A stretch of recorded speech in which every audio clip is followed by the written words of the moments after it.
말씀을 먼저 좀 보도록 하겠습니다. 하나님 말씀입니다. 역대상 12장입니다. 역대상 12장 1절로 7절까지 말씀.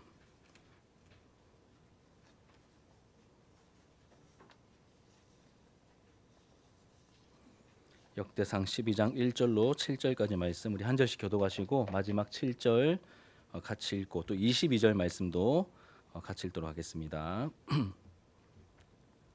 제가 1절을 먼저 읽겠습니다.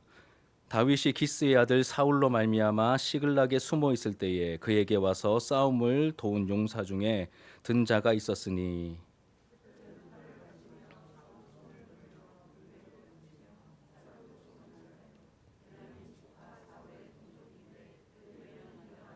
그 우두머리는 아히에셀이요 다음은 요아스이니 기브아 사람 스마야의 두 아들이요 또 아스마웻의 아들 여시엘과 벨렛과 또 브라가와 아나도 사람 예후와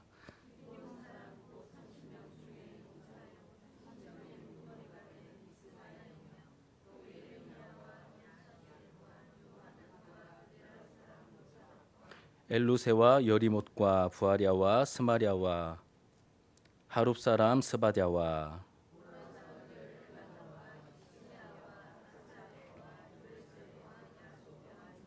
같이 읽겠습니다. 그돌 사람 여로함의 아들 요엘라와 스바랴더라. 아멘. 22절도 함께 읽겠습니다. 22절 시작.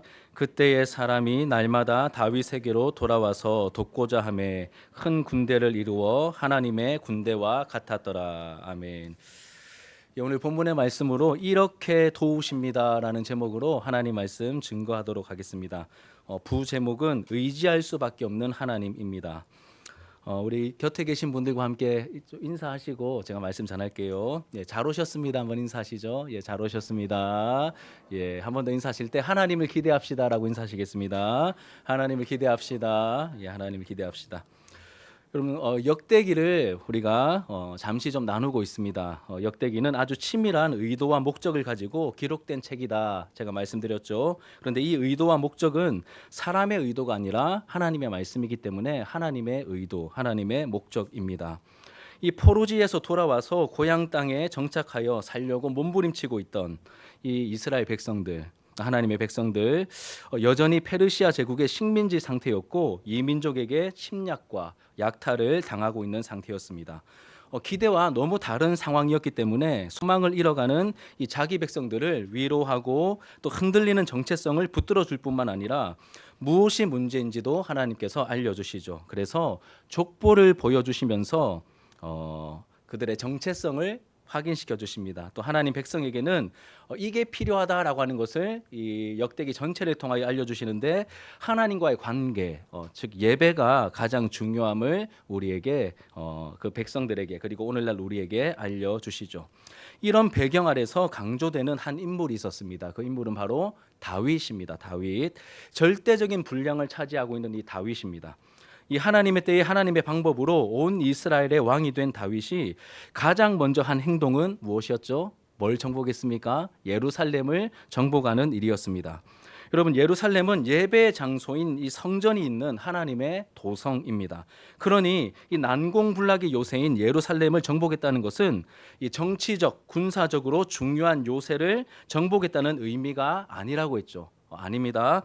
다윗이 가장 먼저 한 행동은 예배 장소를 마련했다는 것입니다. 예루살렘 성을 정복했다는 것은 어떤 정치적인 목적이 아니라 예배의 처소를 마련했다는 것을 보여줍니다. 그만큼 예배를, 다시 말해 하나님과의 관계를 다윗이 중요하게 여겼다는 것을 보여줍니다. 이제 다윗이 왕으로서 어떻게 활약했는지를 본격적으로 이제 왕이 되어서 예루살렘 성을 정복한 그 이야기를 했으면 이제 쭉 왕으로서 어떤 활약을 했는지 본격적으로 보여주어야 할 것 같은데 갑자기 과거로 거슬러 올라가죠. 그러면서 다윗을 도왔던 용사들의 이름과 대표적인 용사들의 활약상을 간략하게 이야기를 합니다. 여기에도 의도가 있었습니다. 하나님 나라는 영웅적인 인물인 다윗 혼자서 만들어낸 그러한 하나님 나라가 아니라는 것이죠. 알게 모르게 곁에서 그를 도왔던 수많은 용사들과 군사들이 있었다는 것을 보여주기 위해서 용사들의 이름을 이제 11장에서 언급하고 있었습니다. 하나님 나라는 함께 동력하며 이루어가는 것이 성경의 가르침입니다. 그리고 함께 동력한 사람들의 이름을 하나님께서 기억하고 계십니다. 그럼 오늘 살펴볼 이 12장 말씀도 그 흐름이 이어지고 있습니다. 이 11장의 흐름에 이어지고 있죠. 그런데 독특한 점은 다윗이 가장 힘들고 어려웠을 때, 즉 광야에서 도피하거나 기억하고 싶지 않은 그 흑역사 시기를 보내던 중에 어떤 일들이 있었는지를 이 말씀이 우리에게 보여줍니다. 이 12장 전반부가 보여주고 있죠. 여러분 혹시 여러분들의 그 삶 가운데 여러분들의 그 가장 어려웠던 시절, 좀 감수성을 담아서 표현하자면 여러분들의 인생 가운데 가장 춥고 배고팠던 시절은 언제이십니까? 지금 너무 잘 사셔서 기억이 안 나십니까?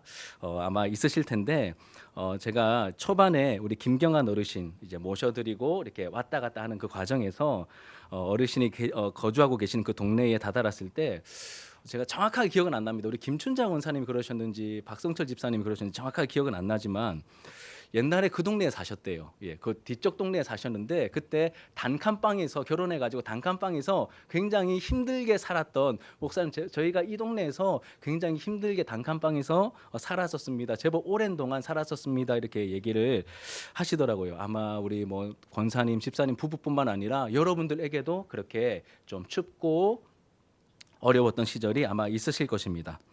이 12장 전반부는 여러분 다윗이 가장 춥고 배고팠던 추웠던 시절에 있었던 일들 우리에게 소개하고 보여주고 있습니다. 크게 이 단락이 4단락으로 나누어져 있는데 하나씩 살피면서 우리에게 주시는 영적 교훈을 함께 살펴보려고 합니다. 첫 번째는 시글락에 숨어 있을 때 베냐민 지파 사람들이 찾아온 일을 소개합니다. 시글락에 숨어 있을 때 베냐민 지파 사람들이 찾아온 일입니다. 우리 12장 1절을 같이 한번 읽어볼까요? 12장 1절 시작. 다윗이 기스의 아들 사울로 말미암아 시글락에 숨어 있을 때에 그에게 와서 싸움을 도운 용사 중에 든 자가 있었으니. 여러분 혹시 사람들을 피해 숨어 지내 보신 경험이 있으십니까? 예, 뭐 특별히 나쁜 일 하신 거 아니면 이제 그럴 일이 잘 없죠. 혹시 지금 자신의 신분을 위장하고 이름도 바꾸고 다른 사람의 눈을 피하여 살고 있는 분이 혹시 이 자리에 계십니까? 없으시죠, 그렇죠? 예. 최근에 이름 바꾼 사람은 하나 있긴 있습니다. 우리 최홍준 군이 최준희로 이름을 개명했는데 혹시 숨으려고 그런 거 아니? 예, 신문 예. 이제 앞으로 홍준 말고 이제 준희로 이렇게 법적으로 바뀌었거든요. 바꿨습니다. 준희로 불러 주시길 바랍니다. 예, 아마 대부분 아마 없으실 겁니다. 예, 숨어 사는 경험은 잘 없으실 것입니다. 뭐 혹시 사업하다 본의 아니게 망해가지고 큰 빚을 졌는데 당장에 갚을 능력이 없어서 조금 잠깐 좀 숨어 있을 수는 있지만 대부분은 평범하게 살아가는 동안에는 이제 숨어서 지낼 일은 잘 없는 것 같습니다. 그런데 다윗은 지금 뭐 하고 있죠? 숨어 있다라고 말합니다. 다윗은 이 사울의 눈을 피해 유대 광야에 숨어 있었는데 이 1절은 구체적으로 이런 시기다라고 말합니다. 시글락에 있을 때다라고 말합니다. 시글락. 이 시글락은 어디일까요? 성경을 좀 아시는 분들은 아마 알고 계실 겁니다. 다윗이 사울을 피해 다니다가 너무 힘들어서 이러다가 결국 붙잡히겠다 싶은 느낌적인 느낌이 들었던 것이죠. 그래서 이스라엘 지경 안에서는 이 사울 왕이 자꾸 이렇게 모든 에너지를 다 쓰면서 자기를 잡으러 다니니까 이스라엘 지경 안에서는 살아남을 방도가 없겠구나. 그래서 이제 이스라엘 지경을 벗어나서 블레셋에 속한 가드 왕 아기스에게 망명을 하게 됩니다. 망명을 하게 되죠. 그리고 이 아기스는 다윗을 보게 되었을 때 너무 유명한 장수가 우리나라로 망명한다니까 호기심이 생기고 반가웠던 것이죠. 그래가지고 환영합니다. 그러면서 다윗과 그 일행들에게 성을 하나 내어줬는데 그 성 이름이 바로 시글락입니다. 시글락. 그곳에서 살도록 하죠. 사무엘상에 보면 1년 4개월 동안 살았다라고 되어 있는데 우리 한번 읽어보겠습니다. 뭐 더 설명할 필요 없이 이 본문만 딱 읽어도 이해가 다 됩니다. 사무엘상 27장 1절과 2절 그리고 6절과 7절 쭉 같이 한번 읽겠습니다. 시작. 다윗이 그 마음에 생각하기를 내가 후일에는 사울의 손에 붙잡히리니 블레셋 사람들의 땅으로 피하여 들어가는 것이 좋으리로다. 사울이 이스라엘 온 영토 내에서 다시 나를 찾다가 단념하리니 내가 그의 손에서 벗어나리라 하고 다윗이 일어나 함께 있는 사람 600명과 더불어 가드 왕 마옥의 아들 아기스에게로 건너가니라. 계속 읽겠습니다. 아기스가 그날에 시글락을 그에게 주었으므로 시글락이 오늘까지 유다 왕에게 속하니라. 다윗이 블레셋 사람들의 지방에 산 날수는 1년 4개월이었더라. 뭐 다 이 내용이 분명하게 그렇죠. 우리에게 다가오죠. 사실 다윗으로서는 숨기고 싶은 흑역사 시절입니다. 좀 힘들었어도 이스라엘 지경 안에서 믿음으로 잘 버텨내면 더 멋있는 기록이 남았을 것 같은데 이 다윗이 얼마나 힘들었든지 그 지경을 벗어나서 그 아기스에게 이 가드 땅에 망명하게 되죠. 너무너무 힘들었던 것 같습니다. 이때 다윗은 시글락이 있는 동안에 아기스 왕의 눈치를 볼 수밖에 없었습니다. 그래서 주변에 있던 이방 민족들, 이제 성경에 보면 그술과 기르스와 아말렉 사람들을 공격하고 이제 말이 새어나오면 안 되니까 그 사람들을 그 지역을 이제 진멸시켰습니다. 그리고 아기스가 다윗에게 너 요즘 어떻게 지내냐, 다윗 어떻게 지내냐라고 물어보면 유다 남방 지역을 제가 공격하면서 지냅니다라고 이제 허위 보고를 했습니다. 이런 흑역사. 이제 열왕기와 이제 같은 결을 가진 사무엘 상하에 나오는 기록입니다. 어디에는 없을까요? 역대기에는 통편집되고 없습니다. 아무튼 시글락에 숨어 있을 때는 다윗의 입지가 영적으로든 정치적으로든 많이 약해져 있던 시기였습니다. 그런데 이때 어떤 일이 일어납니까? 이렇게 약해져 있는 이 시기에 어떤 일이 일어나죠? 일부러 숨어 있는 다윗을 찾아와서 도와주었던 사람들이 있다라고 말합니다. 더 놀라운 것은 다윗을 도우러 찾아온 사람들의 정체가 더 놀랍습니다. 우리 2절을 읽어볼게요. 2절 같이 읽겠습니다. 시작. 그들은 활을 가지며 좌우 손을 놀려 물매도 던지며 화살도 쏘는 자요 베냐민 지파 사울의 동족인데 그 이름은 이러하니라. 이름 누가 왔습니까? 굉장한 사람들이 왔습니다. 막 활 쏘면서 막 물매 돌리고 막 여러 가지 무기를 함께 말 타면서 다룰 수 있는 이 놀라운 전투력을 가진 사람들이 왔습니다. 더 놀라운 것이 무엇이죠? 이들이 누구 어디 출신인가가 더 비중 있게 우리가 다가오죠. 어느 지파 사람들입니까? 베냐민 지파 사람들이고 설명을 하기를 사울의 동족들이다. 사울과 같은 집안 사람들이 다윗에게 온 겁니다. 다윗에게 넘어왔죠. 여러분 사울과 동족이면 누구 편에 서야 될까요? 저희 집안 사람이면 여러분 누굴 도와줘야 될까요? 여러분 우리 교회 우리 한일 가족들이지 않습니까? 그런데 여러분들이 저 말고 다른 교회 목사님 막 밥 사드리고 막 잘 섬기고 하면 제가 어떻게 했습니까? 좀 비정상 아닙니까? 근데 비정상적인 일이 지금 일어나고 있다는 겁니다. 사울의 동족인데 다윗에게 찾아와서 다윗에게 도움을 주고 있는 이러한 상황을 보여주죠. 그렇다면 다윗이 여러분 그들을 은밀히 만났거나 아니면 로비를 해서 그들을 섭외한 것이겠습니까?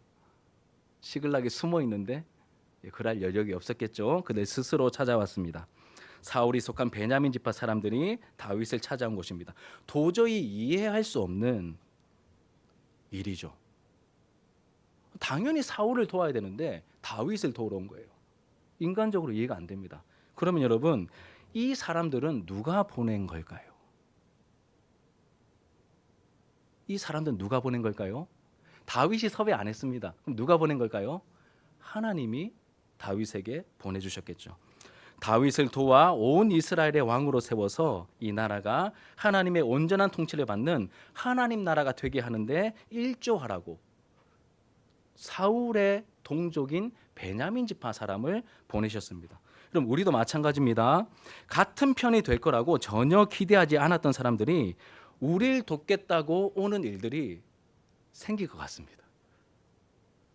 제가 설립 4주년 예배를 준비하면서 제가 처음에 이렇게 메인으로 준비했던 본문인데 본문이 너무 많아가지고 지난주 한 주하고 오늘 이어서 하지 않습니까? 이 말씀을 제가 수개월 전에 만난 다음에 이거는 설립 기념주일에 나누어야지라고 제가 아껴뒀던 말씀인데 우리 교회 편에서도 예상치 못했던 저분들은 우리 편이 될 수 없는데 그런 존재들이 주님의 몸된 교회와 하나님 영광을 위해서 우리가 바르게 서 있으면 예상치 못했던 인물들이 우리를 도우러 올 수도 있겠구나라는 그런 마음이 말씀을 딱 읽는 가운데, 묵상하는 가운데 들었습니다. 다윗의 정치적인 대적이었던 사울의 동족처럼 당연히 우리와 반대편에 서야 할 것 같은 그런 대상들이 돌아오는 일들이 있을 것입니다. 여러분, 어떤 대상이 생각나십니까? 기독교를 굉장히 싫어하던 분들이 회심하여 돌아와 교회 안에 일꾼으로 세워지는 일들이 나타날 것입니다. 기대하십시오. 우리가 하는 거 아닙니다. 누가 보내셨다고요? 하나님이 다윗에게 보내셨듯이 하나님이 기독교를 대적하던 사람들을 우리 교회로 보내시는 역사가 나타날 것입니다. 그럼 기대하시길 바랍니다. 두 번째로 또 어떤 경우냐면 이 광야에 있는 요새에 갔을 때 갓 사람들이 찾아왔다라고 말합니다. 광야에 있는 요새에 있을 때 갓 사람들이 찾아왔습니다. 우리 8절 말씀 같이 읽겠습니다. 시작. 갓 사람 중에서 광야에 있는 요새에 이르러 다윗에게 돌아온 자가 있었으니 다 용사요 싸움에 익숙하여 방패와 창을 능히 쓰는 자라. 그의 얼굴은 사자 같고 빠르기는 산의 사슴 같으니. 광야의 요새에 있을 때에 누가 찾아옵니까? 이제 갓 사람들이 찾아왔는데 이 사람들도 용사들입니다. 막 굉장히 무기를 잘 사용하는 그러한 용사들이죠.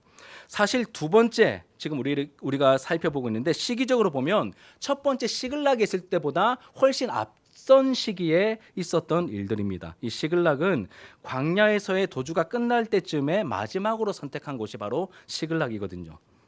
이 두 번째로 언급한 광야에 있는 요새에 있을 때는 다윗이 사울의 추격을 피해서 다니던 그런 초창기 시절을 이제 말합니다. 이제 한참 유다 광야를 돌아다니던, 숨어 지내던, 더 많이 숨어 있던 그 시절이 바로 이 두 번째 경우입니다.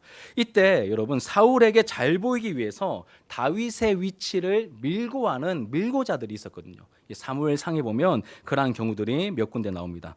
이로 인해 다윗은 큰 어려움을 당했었고 사울이 추격조를 이끌고 현장에 찾아올 때마다 다윗은 어떻게 됐을까요? 숨어야 됐습니다. 깊숙한 요새를 찾아서 그곳에 숨어 들어갔었던 것이죠. 우리 한 구절만 읽어보겠습니다. 사무엘상 23장 14절 같이 읽겠습니다. 시작. 다윗이 광야의 요새에도 있었고 또 십광야 산골에도 머물렀으므로 사울이 매일 찾되 하나님이 그를 그의 손에 넘기지 아니하신. 이 사울은 목숨 걸었습니다. 다윗을 제거하기로. 그래서 온 에너지를 다 사용해서 다윗을 잡으려고 돌아다니는데 누가 보호하십니까? 하나님께서 안 넘기시죠. 광야 요새에 구석구석 인도하시며 숨기십니다. 아무튼 광야의 요새에서 쫓겨다니던 이 시절에도 다윗에게는 이제 너무나 힘들었던 이 초창기 시절입니다. 그런데 이때 누가 또 찾아옵니까? 8절에 보니까 누가 찾아왔습니까? 갓 사람들이 찾아왔는데 또 용사들이, 다윗에게 큰 힘이 될 그 용사들이 다윗에게 찾아옵니다. 저도 처음에는 갓 사람들이 왔나 보다 싶었는데, 근데 여러분, 저하고 한 2년쯤 전에 여호수아 강의하면서 함께 나누었는데, 정복 전쟁할 때 요단강을 건너기 전에 요단강 동쪽 편에 자리 잡았던 세 지파가 있었습니다. 정확하게 말하면 두 지파 반인데, 이 세 지파가 어딘지 기억나세요? 요단강 안 건너고 동쪽 편에 머물렀던 지파들, 루벤, 갓, 므낫세 반지파입니다. 그럼 이 사람들은 강 건너온 사람들이에요. 다윗이 쫓기던 시절에 강 건너온 사람, 이렇게 표현할 수 있겠습니다. 예상치 못했는데 멀리서 다윗을 도우러 온 사람, 이렇게 이해도 될 것 같습니다.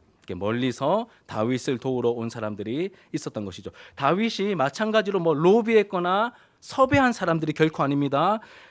한창 쫓기던 시절의 초창기입니다. 뭐라고 표현하면 좋을까요? 다윗이 아직 뽀시래기 시절입니다. 당시에 다윗은 생존 말고 다른 것을 생각할 겨를도 없었을 때였는데, 그런데 강을 건너 용사들이 찾아왔습니다. 여러분, 그러면 이 사람들은 누가 보내셨을까요? 오늘 답이 너무 명료하죠. 누가 보내셨을까요? 하나님이 보내셨겠죠. 멀리서 하나님께서 보내신 것입니다.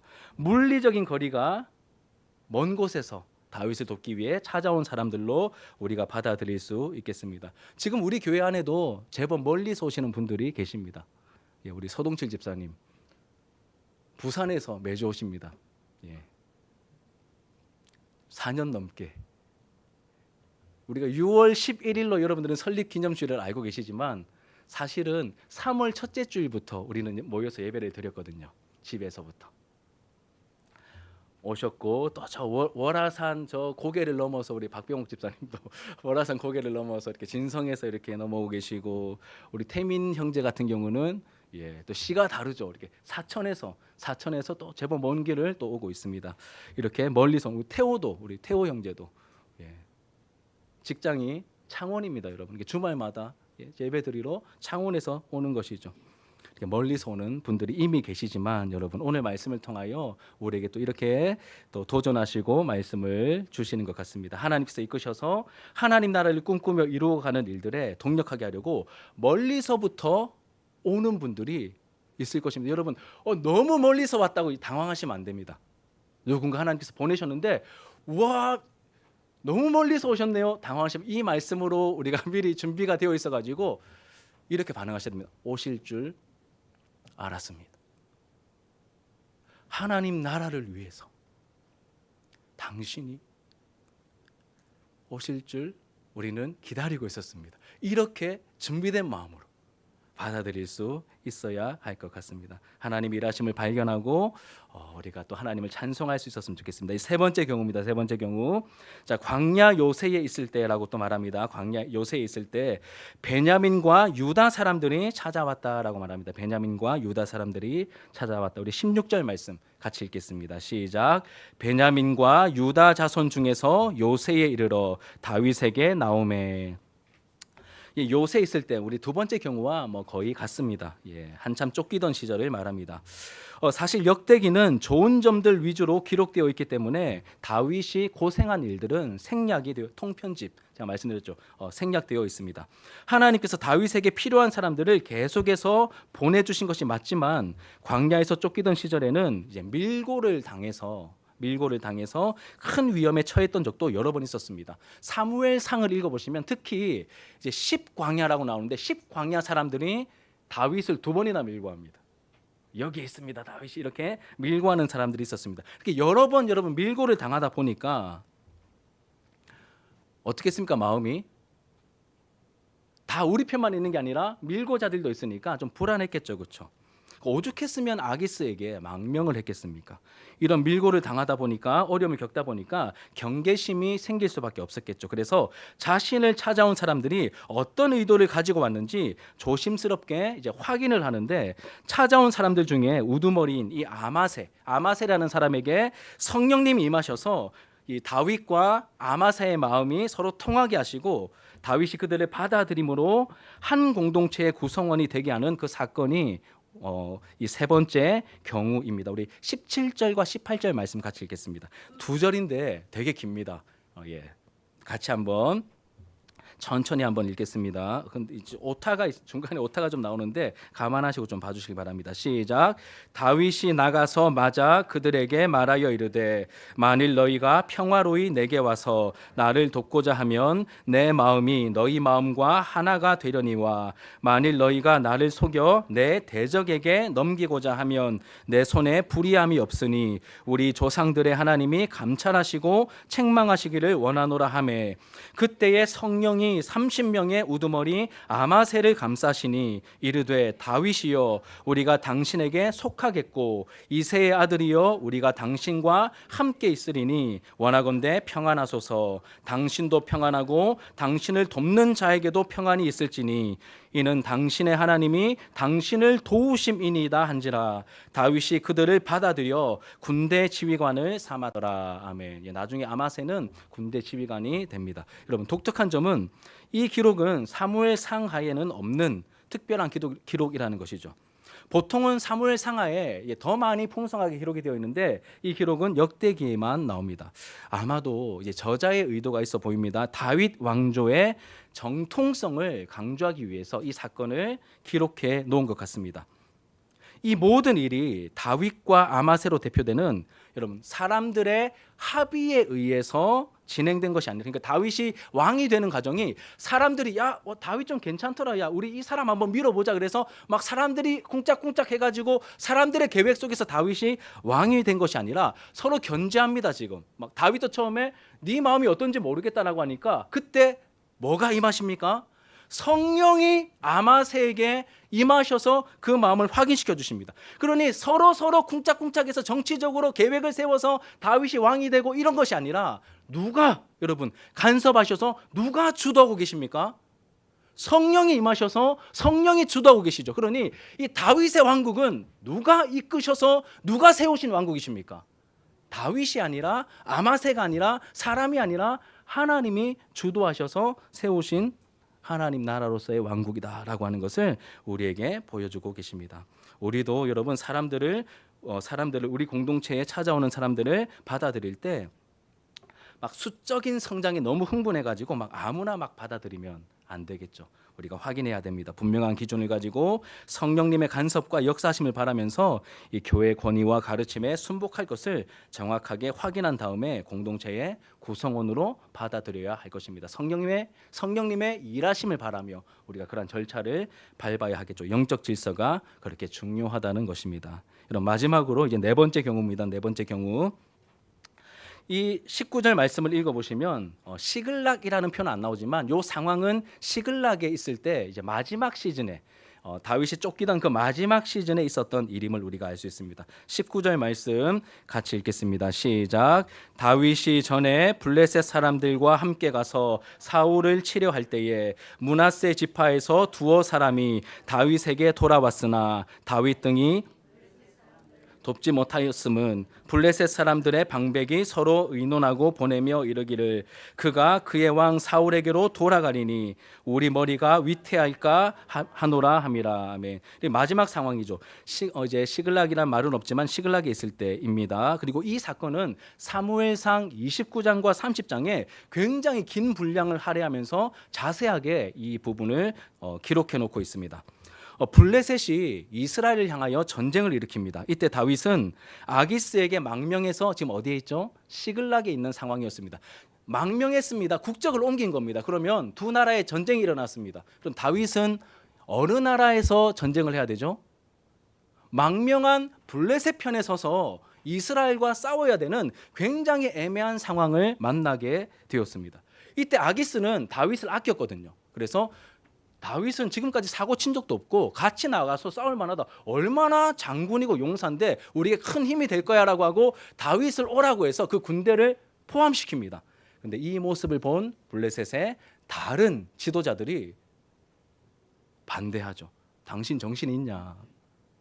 그 골리앗을 무찔렀고 이스라엘에서 거의 뭐 왕 같은 대접을 받았던 그 다윗이지 않느냐.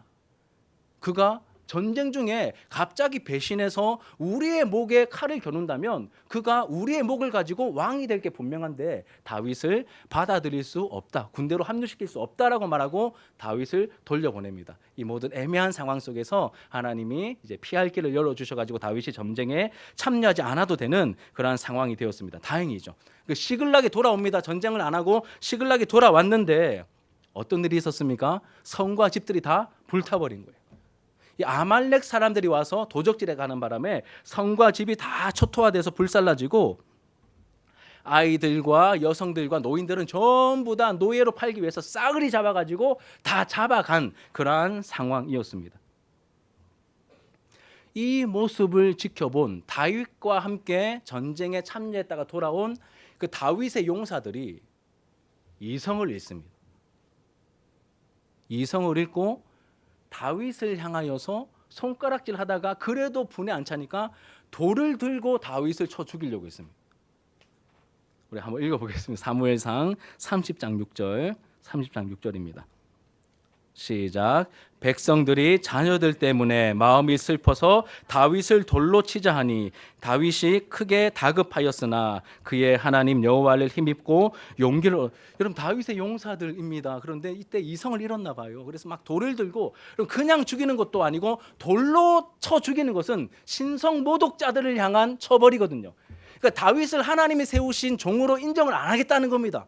이렇게 크게 위급한 상황을 이제 만났을 때에 어떤 일이 있었는지를 우리에게 보여줍니다. 그럼 성경을 읽어보면 다윗의 전체 인생 가운데 가장 힘들었던 몇 번의 위기가 있는데 그 중에 거의 세 손가락 안에 들 만한 사건이 오늘 본문의 사건이 아닐까 싶습니다.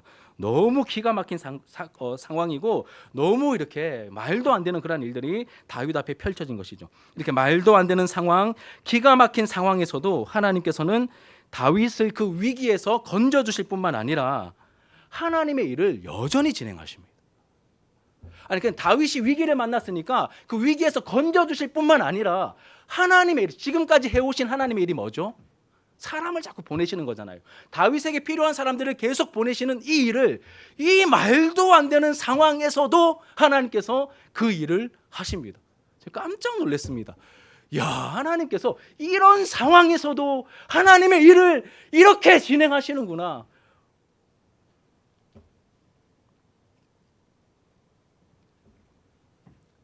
이때도 다윗에게 돌아왔던 사람들이 있다라고 말하죠.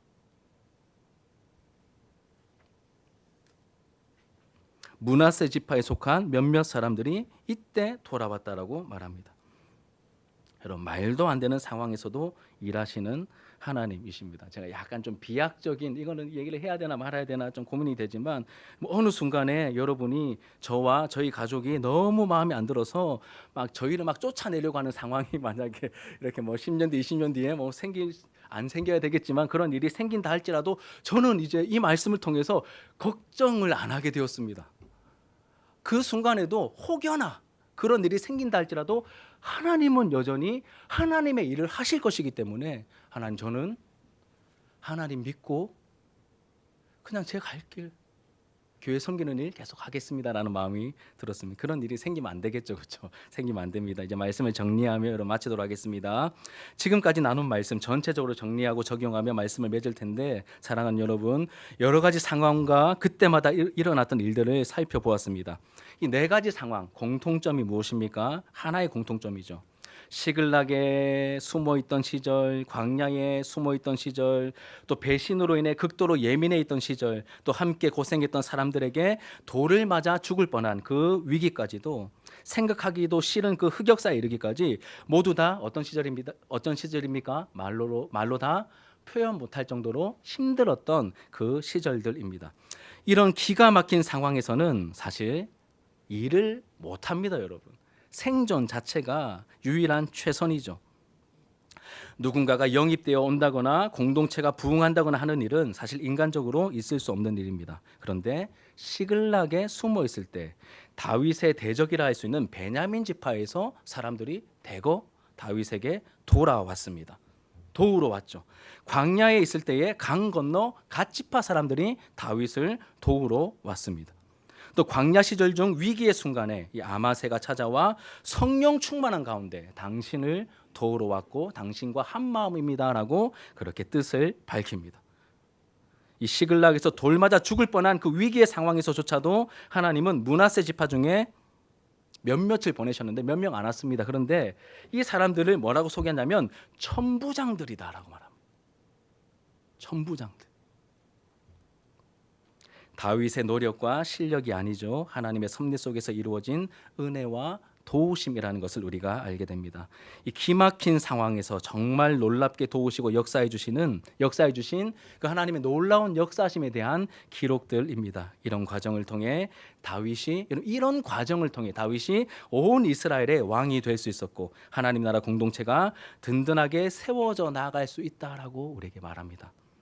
사랑하는 여러분, 하나님께서는 가장 어려운 순간에 우리를 방치하지 않으십니다. 하나님의 계획과 시간표를 따라 하나님의 일을 신실하게 진행해 가십니다. 정말 예상치 못한 순간에 도우시며 정말 예상치 못한 사람들을 보내시면서 도우십니다. 모든 상황, 모든 순간에 하나님께서 하나님의 일을 하고 계십니다. 지금도 살아계신 하나님께서 하나님의 일을 하고 계십니다. 하나님의 뜻이 이루어지도록 어중이 떠중이를 보내시는 것이 아니라 준비된 용사들을 보내셔서 다윗을 돕게 하시고 함께 하나님 나라를 이루어가게 하십니다. 여러분 그러니까 누가 오면요, 뭐 멀리서 왔든 누가 오면 하나님이 보내신 사람으로 보셔야 됩니다. 우리 22절 말씀 같이 읽겠습니다. 22절 시작. 그때에 사람이 날마다 다윗에게로 돌아와서 돕고자 하매 큰 군대를 이루어 하나님의 군대와 같았더라. 하나님께서 계속 그 다윗의 공동체에 하나님의 사람들을 계속 보내주시는 것이죠. 하나님의 일하심이 계속해서 이어졌다라고 말합니다. 저는 이 말씀 목사 22절 읽으면서 정말 막 하나님께 깊이 막 외치듯이 찬양을 했습니다. 하나님, 와, 하나님 정말 대박이십니다. 다윗이 이렇게 힘들 때, 다윗이 이토록 외로울 때, 숨어 있을 때, 말도 안 되는 막 돌로 맞을 법한 그 상황에서조차 하나님께서 눈길을 안 떼시고 그냥 단순히 보호해 주신 차원이 아니라 하나님께서 그를 통하여 행하실 일이 있으니 다윗을 계속해서 신실하게 도우셨던 그 하나님의 손길을 보면서 하나님을 찬양할 수밖에 없습니다. 사랑하는 여러분, 지금은 어떻겠습니까? 다윗을 도우셨던 이 하나님은 한결같이 변하지 않으시고 교회를 위하여 일하고 계시는, 우리를 위하여 일하고 계시는 하나님이십니다. 여러분, 우리 교회도 뭐 짧은 기간이지만 4년 동안 이 모양 저 모양으로 하나님께서 사람들을 보내셨습니다. 지금 앞뒤 좌우로 한번 보십시오. 한번 보십시오. 저 보지 마시고 한번 보십시오. 오늘 말씀을 거의 다 들으셨는데 어떤 사람들입니까? 예상치 못했던 사람들이요, 하나님이 보내신 사람들입니다. 이미 그러한 공동체를 이루고 있지만 계속적으로 하나님께서 그 일을 멈추지 않으시고 우리를 통하여 행하실 것입니다. 여러분, 다윗은 이러한 기이한 도우심을 힘입어 왕이 되었고 또 나라를 다스리게 되었습니다. 그러니 본격적으로 왕이 되어 다스리는 동안에 어떤 방식으로 나라를 다스렸을까요? 이렇게 말도 안 되는 놀라운 도우심을 입으면서 다윗이 여기까지 왔고 온 이스라엘의 왕이 되었습니다. 그리고 나라를 다스립니다. 그러면 다윗이 어떤 방식으로 나라를 다스렸을까요? 자신의 지혜를 의지했을까요? 참모들의 도움을 의지했을까요? 아니면 다른 무언가를 의지했겠습니까? 당연히 아니겠죠. 그의 삶 자체에 곳곳에 쌓여 있는 말도 안 되는 하나님의 도우심을 힘입어 여기까지 왔기 때문에 다윗은 온 이스라엘의 왕이 된 그 다음부터 나라를 다스릴 때 뭐 하나 의지했겠습니까? 하나님 한 분 계속적으로 의지하며 그 나라를 다스렸던 것입니다. 그게 이어지는 역대상의 전체적인 내용입니다. 그 13장에 뭐가 나오죠? 사울은 여호와께 묻지 않아서 버림받았지만 13장에 당장 법궤를 가져옵니다. 뭐 하려고요? 하나님께 물으려고. 14장에는 여호와께 물었더라라고 하는 기록이 계속해서 이어지고 있습니다. 다윗의 통치 방법은 어떻게 나타납니까? 하나님 한 분만 힘있게 의지하는 방법으로 나타나게 되는 것이죠. 계속해서 15장 이후에 보면 다윗이 하나님과 함께하며 승리하였더라, 하나님과 함께하며 하나님을 의지하며 승리하였더라라는 기록으로 이 역대상은 계속해서 채워져 있고, 마지막 부분에서는 다윗이 이 하나님의 놀라운 주권을 찬양하면서 모든 재산을 다 성전에 만드는 일에 다 헌납해 버립니다. 여러분, 역대상이 갑자기 막 읽고 싶어지지 않으십니까? 우리 지난주 특송하러 오셨던 특송하시는 분들 이렇게 막 목사님 설교를 들으니까 막 제가 열왕기 읽을 차례가 됐는데 막 열왕기하고 역대기가 막 궁금해져서 막 읽어야 되겠습니다, 이렇게 얘기를 하시던데, 이러한 하나님의 일하심들이 나타나 있습니다. 그래서 여러분, 다윗이 여러분 역대상 18장 4절과 우리 또 6절 말씀 여러분 주보에 있는데 이거 읽고 마치도록 하겠습니다. 시작. 다윗이 그에게서 병거 1000대와 기병 7000명과 보병 2만 명을 빼앗고 다윗이 그 병거 100대의 말들만 남기고 그 외의 병거의 말은 다 발에 힘줄을 끊었더니, 6절입니다. 다윗이 어디로 가든지 여호와께서 이기게 하시니라. 아멘. 이 소바왕 하닷 에셀과 전쟁했을 때 하나님께서 큰 승리 주십니다. 이때 엄청난 말과 병거를 얻게 됩니다. 여러분, 이거 가만히 놔두면, 전시용으로만 놔둬도 외침을 막는데 힘이 될 것 같은데 다윗은 어떻게 하면 다윗은 누구를 의지하죠? 이 군사력이 아니라 하나님을 의지하기 때문에 다 말의 힘줄을 끊어버립니다. 최소한의 이동용 말들 말고는 다 말의 힘줄을 끊으면서 뭘 고백하는 것입니까? 행동으로. 하나님, 저는 지금까지 하나님 의지하면서 여기까지 왔고 앞으로도 하나님 한 분만 의지하겠습니다 라고 말하는 것이죠. 그래서 6절에 보시면 다윗이 어디로 가든지 여호와께서 이기게 하시니라. 사랑하는 여러분, 우리 사랑하는 진주 하나로 교회 하늘 가족들이요, 여러분, 우리는 무엇을 의지해야 하겠습니까? 이 4주년을 우리가 하나님 은혜 가운데 왔고 앞으로 여러분이 안케이트 보니까 10년 뒤 20년 뒤까지 하늘 가족들 함께 합시다. 양하람이 그렇게 적었어요. 10년 뒤 20년 뒤 함께 합시다. 서준이는 100년 뒤까지 함께 합시다. 안케이트를 적었는데, 함께하는 동안에 우리가 무엇을 의지해야 하겠습니까?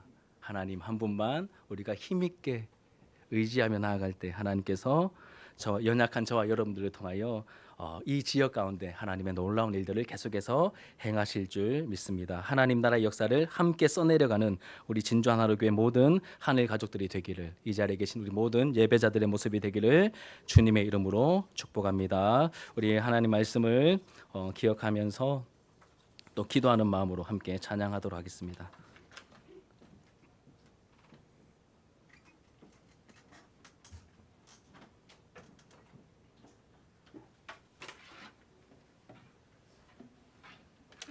모든 상황 속에서라는 찬양입니다. 우리 기도하는 마음으로 찬양합시다. 모든 상황 속에서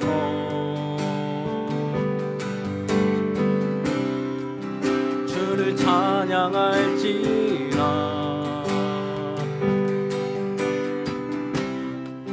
주는 너의 큰 상급,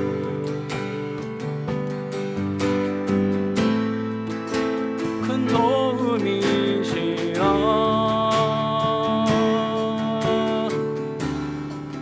주의 얼굴 구할 때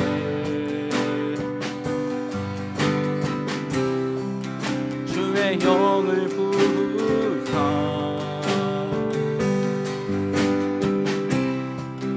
크신 사랑 안에서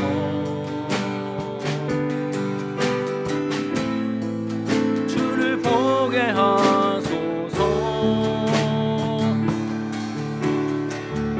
내 영혼이 확정되고 내 영혼이 확정되고 확정되어 싸우니 믿음의 눈 들어 주를 바라봅니다. 내 영혼이 확정되고 싸우니 믿음의 눈 들어 주를 바라봅니다. 모든 상황 속에서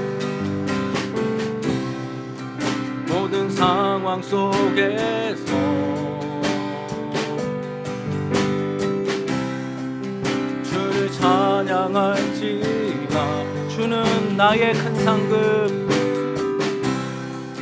주는 나의 큰 상급, 큰 도움이시라. 큰 도움이시라.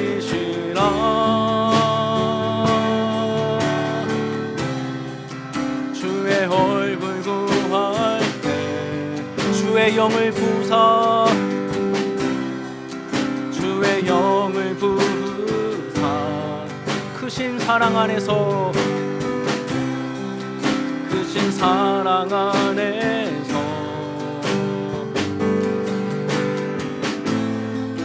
주를 보게 하소서. 내 영혼이 확정되고 확정되어 싸우니 믿음의 눈 들어 주를 바라봅니다.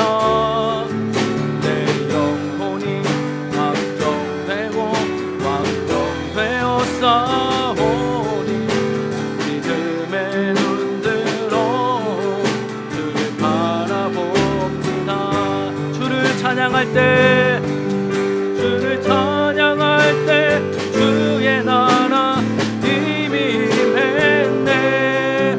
주의 영원한 나라 보게 하소서. 주를 찬양할 때 주를 찬양할 때 주의 나라 이미 임했네.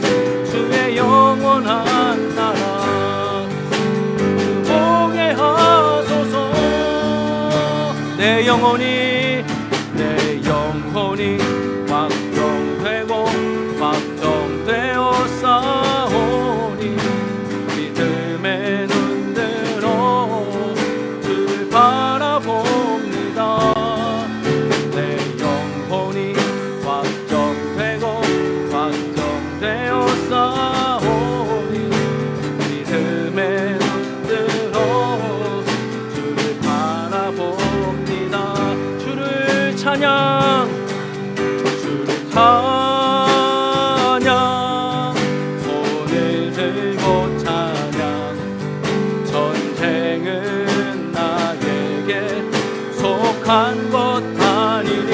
주를 찬양 주를 찬양 손을 들고 찬양.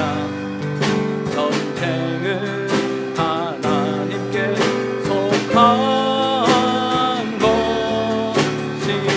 주를 찬양 주를 찬양 손을 들고 찬양. 전쟁은 나에게 속한 것 아니니. 아멘.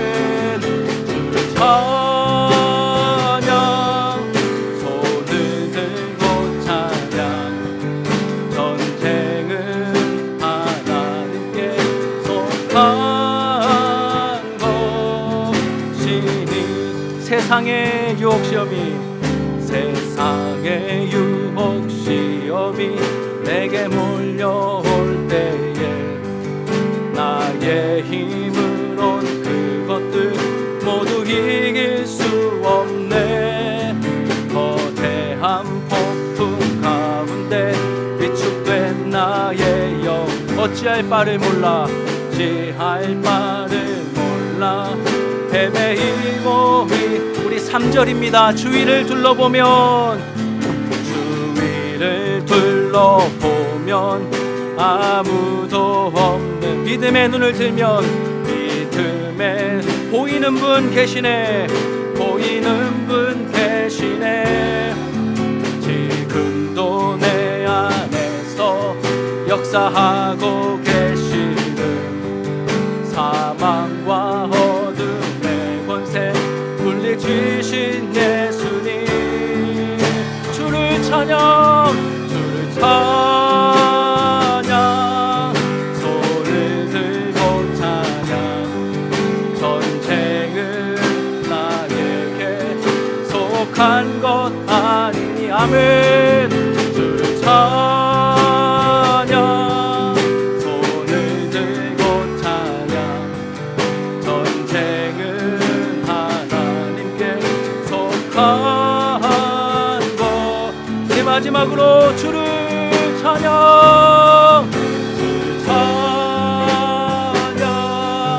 손을 들고 찬양.